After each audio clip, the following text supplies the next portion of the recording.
Hi, I'm Rick Anthony, and welcome to the Someone You Should Know podcast, the podcast that focuses on musicians, authors, and interesting people.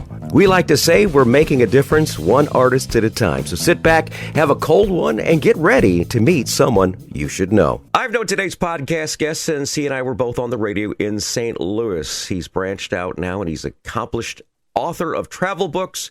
Over the past decade, he's released several travel books. His latest is called The Ultimate American Music Bucket List, a travel guide for music lovers and road trippers. Will you please welcome my radio brother, Bill Clevlen? Well, hey, how are you? Good to see you, Rick. Good to see you too, Bill. It's been a long time, man. Been a long time. When did you decide to start doing these travel books? When was this? 2013. So it's been a little more than 10 years. I just started. It's interesting. Somebody reached out to me about doing a book on Route 66, which, of course, being in the St. Louis area, Route 66 runs right through St. Louis. So I had a little bit of knowledge in that. But I said, you know what? So many people have written books about Route 66. I'm not really interested. So I reached back out to the publisher and said, well, you know what? Actually, I would like to write a book, just not on Route 66. What if I did a book on America, like things to do across America? And they were like, well, that's kind of too broad of a topic. And so anyway, after some pestering, they said, they reluctantly said, yeah, okay, you can do the, but well, it ended up being their bestseller for that year. Wonderful. Wonderful. And they didn't want me to do it. And so that's kind of how I got started. And then, I've written 5 of them since. And the latest one, as you mentioned, on American music. Bill, who's your publisher? I have several.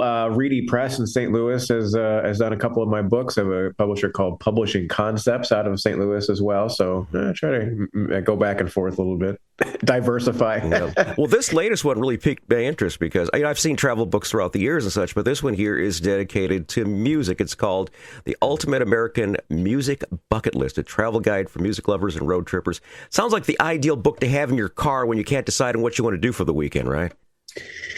Yeah. And well, speaking of that, there's an index in there too in the back. So depending on what state you're in, you can figure out what's nearby you. But this was so much fun to write. And, I sort of got the idea when I would go to these cities and I would do my travel stops.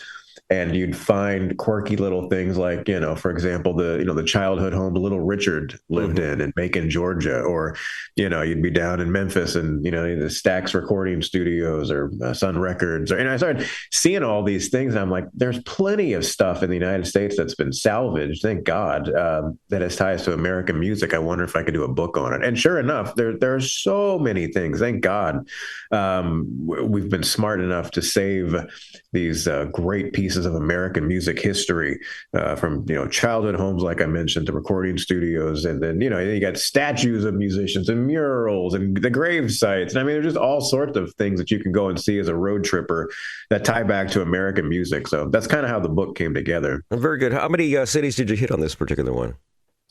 Well, the good thing is that I've been traveling for so long that I didn't really have to go back and visit all of these cities. I had already accumulated a lot of this information.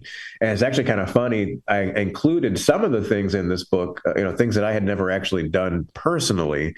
There were some of those. And one just happened a couple of weeks ago. I included Muscle Shoals Sound Studio in the book, which I don't know if you've been there or not, but I just went for the first time down in Muscle Shoals, Alabama, northern Alabama. And this place was, unbelievable.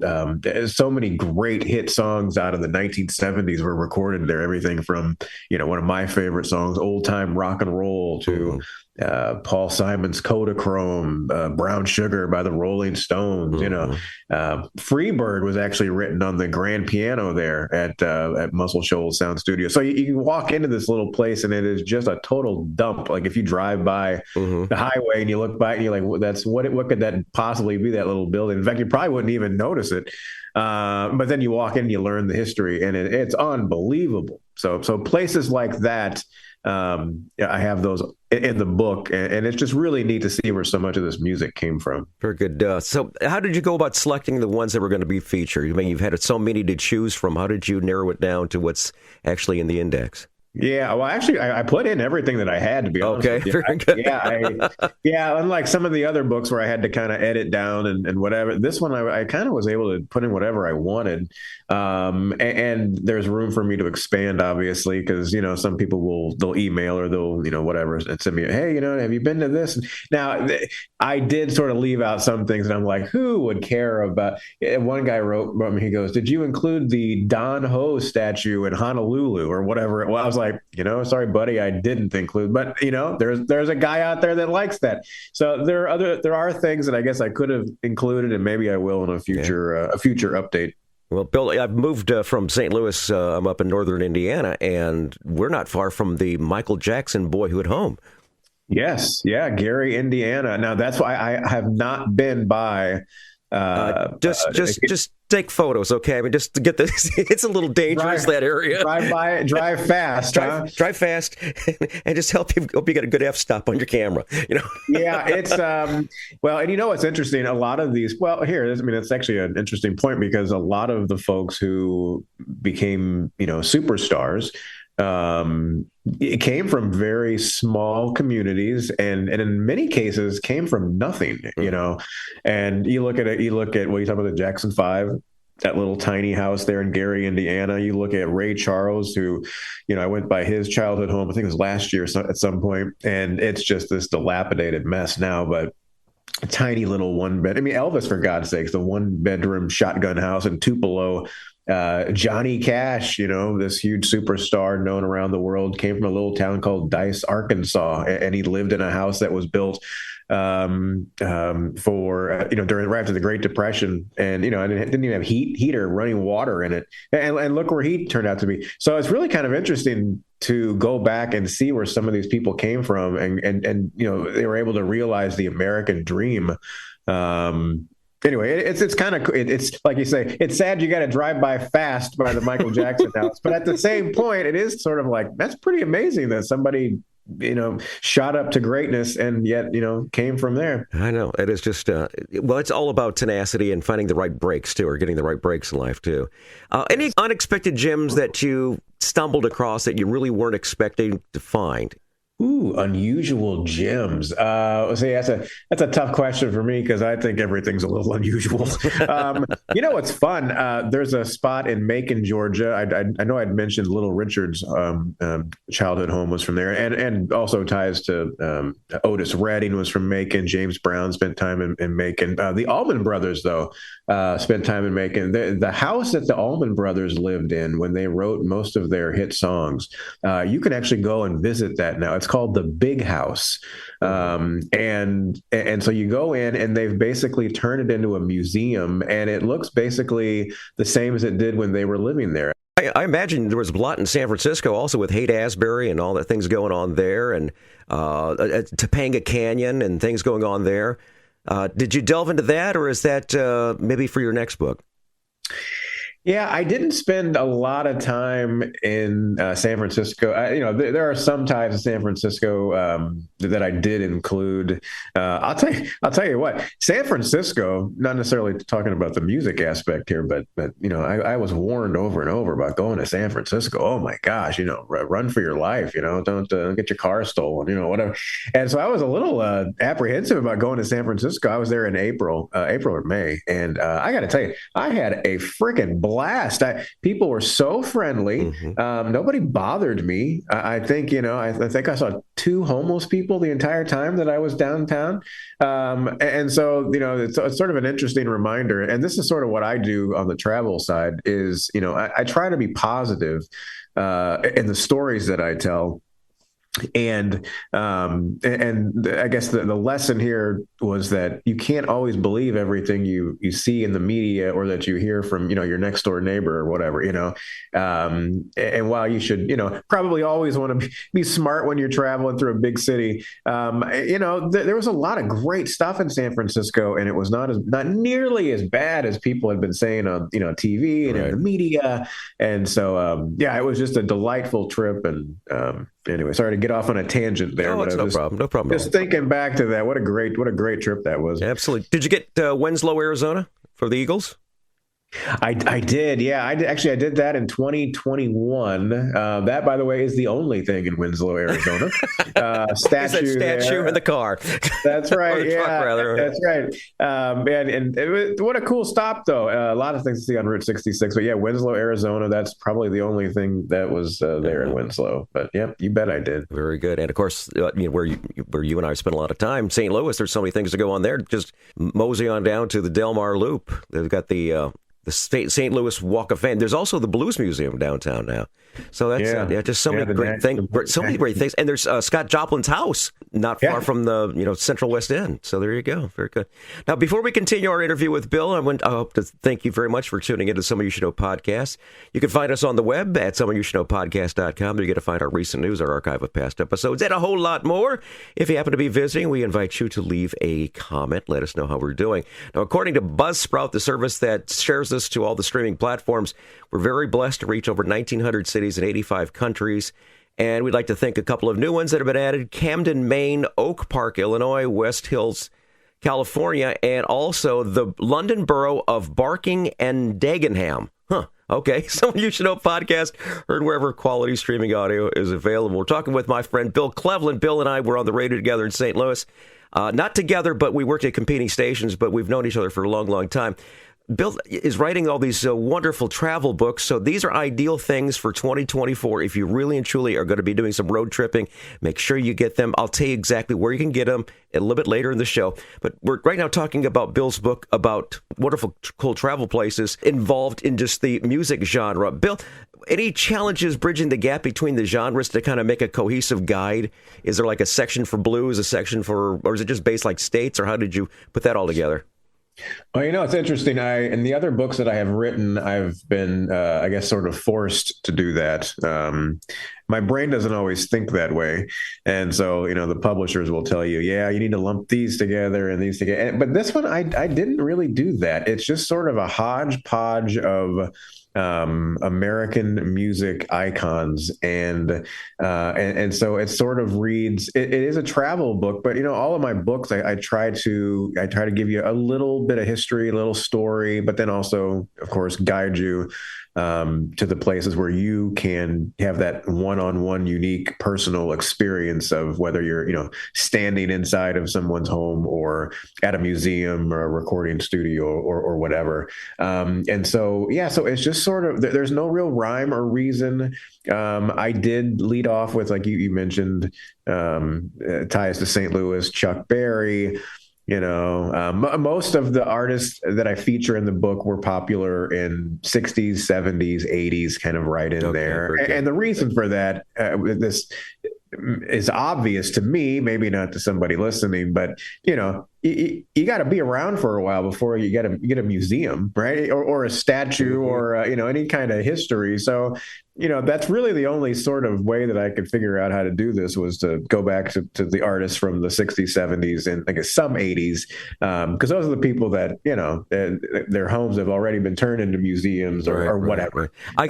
I got an idea for another book. It just came to me right now. This will be the next travel guide. All of Taylor Swift's boyfriend's homes. Yeah, there might be a couple volumes there. It'd be a long list. Yeah. Actually, I actually featured her house in a book I wrote called "Finding the American Dream," and it's not a museum or anything like that. But I put her home. People can drive by and see it. It's not like I'm giving out anything private or whatever. But yeah, no, I like Taylor Swift. I do too. I saw the movie, was very, very happy, or the concert movie, and was very, very pleased with it. Yeah. I can't call myself a Swiftie. I know my wife is, though. Yeah. How did local communities react when you came to town? And such? Like, did you bother connecting with the locals, or did you just do it on your own, or how did you kind of compile the information? Well, when I travel, and so people should know, so I travel full time now. And so I work a lot with the local tourism offices that each city has.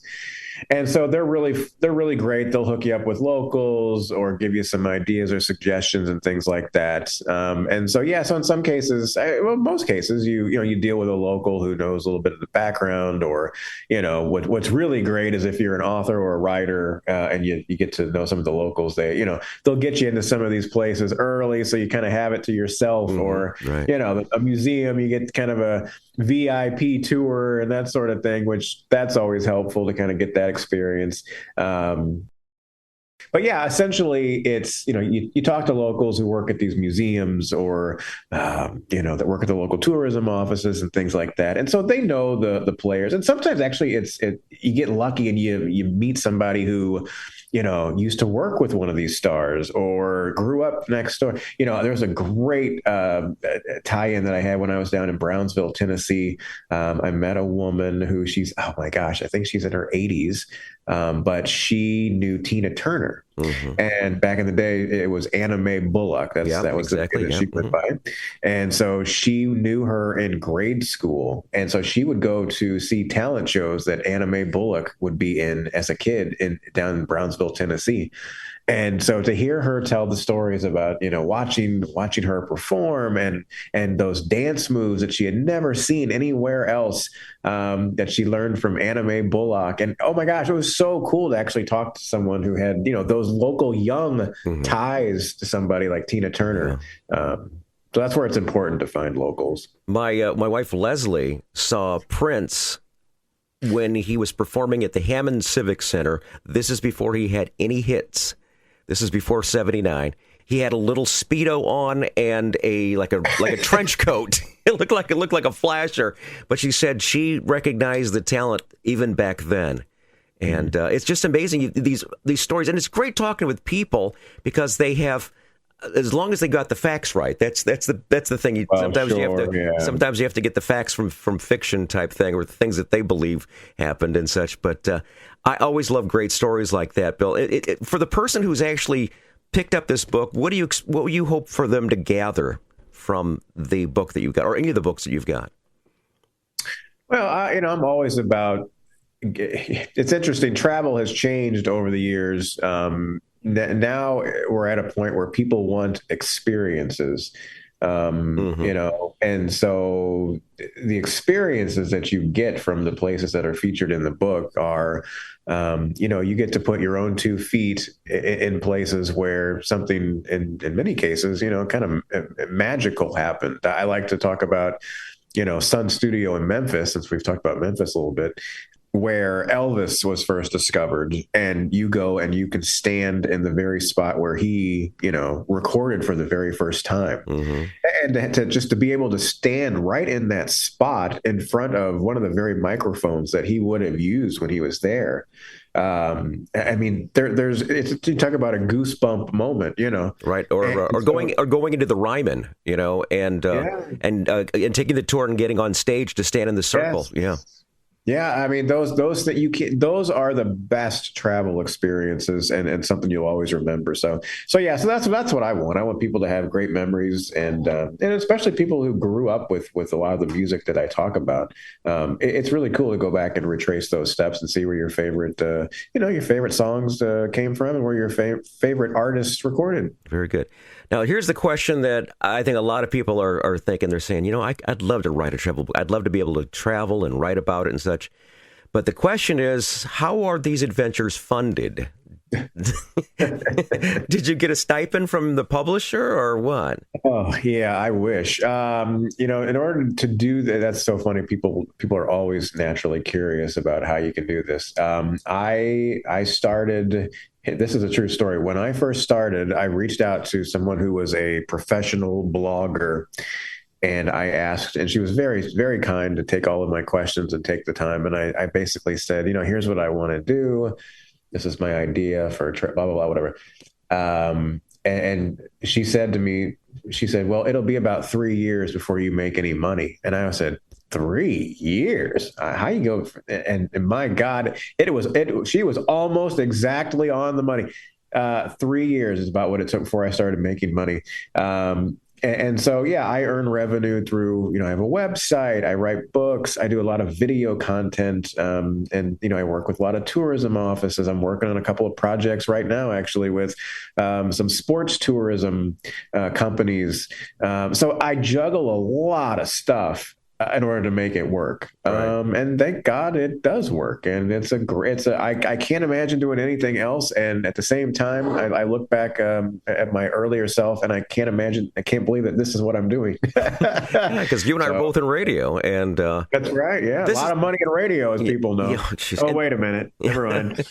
Well, since Bill, this is basically what I've been doing since I retired, and it's to keep me from asking for my old job back, and that's what this nicotine patch is called, the Someone You Should Know podcast.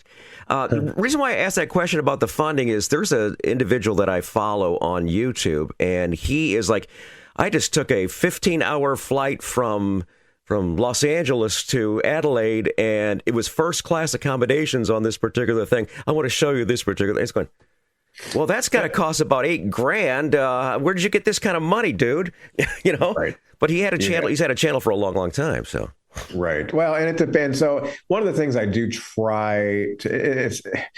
I try my best when I promote travel experiences to promote things that most everyone can do. Here's a great example. So when I first started doing this and I started to gain traction, you'd go to different cities, and the first thing they want to do is they want to take you to the nicest restaurants in town, right? Because they want to impress you. They want you to write. And I said, no. I said, I want to go places where the average person is going to go. I'm not promoting something that, a family of four is not going to be able to afford, a $200 a plate meal. We're not doing that. So I try to go to regular places. I try to go to attractions that, are either free or that are reasonably priced.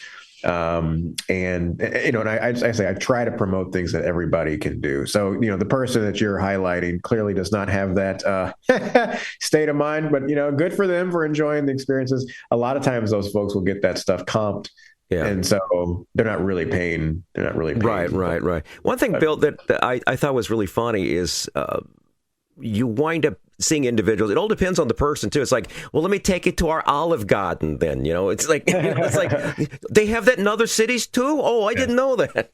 Now, one of the rule that my late wife and I had when we traveled way, during the 40 years that we were married or so, was whenever we went to a new town, we were not allowed to hit any of the chain restaurants. It had to be something that was local and something that people talked about.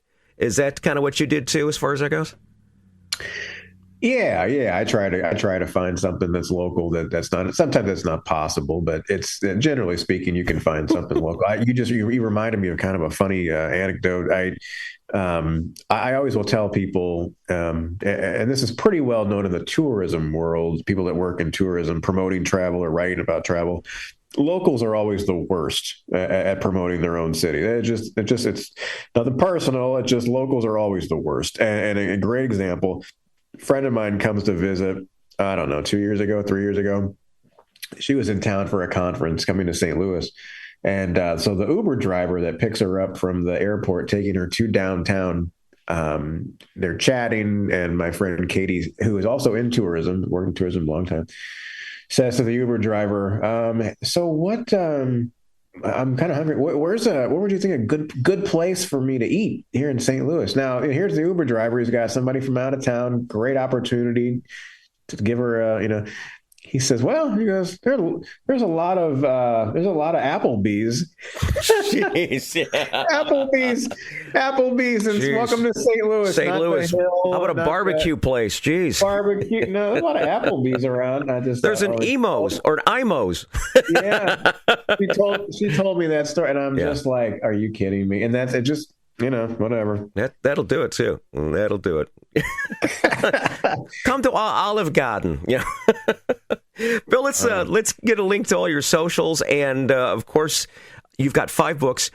Go through the 5 books that you got, and where those are going to be available to be found at. Well, thankfully, so if you go to my website, which is billontheroad.com, and I apologize. I sound sick today. I apologize to your listeners. I've been sick for the last couple of days, so I don't always sound this stuffy and out of it. Maybe out of it, but not this stuffy. But yeah, billontheroad.com, and there's a link on there where you can get all of my books. But they're all American travel themes. Like the first one was called 100 Things to Do in America Before You Die, and second one, you're gonna make me try to remember all these. Finding the American Dream is a fun one. That's all about people who started with nothing and ended up either because they were an inventor or a famous entertainer or whatever. Ended up making something big of themselves. You can go and visit their homes or, stuff like that. That was a really cool one. I have one called Driving Across America. I've got a children's book on travel. And then the one you mentioned today with the ultimate American music bucket list. But all those are available on my website. And folks, you'll find the link that'll take you to Amazon or wherever. And then, they're all on there. And then the social media, there should be links on there as well. But the most popular one's Facebook, and it's just Bill on the Road on Facebook. And would appreciate a follow. Awesome, Bill. Now, what's on the agenda for 2024? Oh boy. We'll start out west, Arizona and California, hoping to do Hawaii. And then the rest of the year is sort of open at this moment, just trying to fill things in, trying to do a Canada road trip, hoping to go to either London or Italy at some point over the summer. And then sometime in the Carolinas, and then maybe in the upper Midwest in the fall. So, yeah, it'll be a busy 2024, which is good, Very good. You mentioned London. Leslie and I are doing a Beatles 8 days a week trip fun. to London and Liverpool coming up in August. So if you happen to be there about that time frame, we'll have to hook up. That'd be fun. Yeah, walk across the street together. Absolutely. Bill, it's always great talking with you, man. Get well soon, and it's nice to see that you also escaped radio. For the most part, yes. For the most part, yeah. Got out and survived. There's life after radio. Yeah, there's life after radio. It's the hardest thing. How many years were you on radio, Bill? With the Frank Opinion show in St. Louis, I did 20. Wow. Yeah. Jeez. I still do some stuff with Sirius XM radio. I've got a couple shows that I'll do some travel segments on. Got a couple syndicated shows that I'll do travel reports for. But yeah, no full-time radio anymore. Smart man. Yeah, smart man indeed. God bless you, brother. Take care. Have yourself a wonderful day. Thanks for being a guest on the podcast, man. I do appreciate it, Bill. My pleasure. Thanks for having me. Hi, this is Rick Anthony, thanking you again for listening to this episode of Someone You Should Know. Now, if you're an aspiring musician or an established musician that's looking for a little exposure, I invite you to drop us a line at someoneyoushouldknowpodcast@gmail.com. That's someoneyoushouldknowpodcast@gmail.com. Also, I invite you to tell a friend about the Someone You Should Know podcast. I thank you for tuning in this time, and I invite you to check us out next time on the Someone You Should Know podcast, because you never know who's going to show up. Until next time, remember, God loves you, and so do I.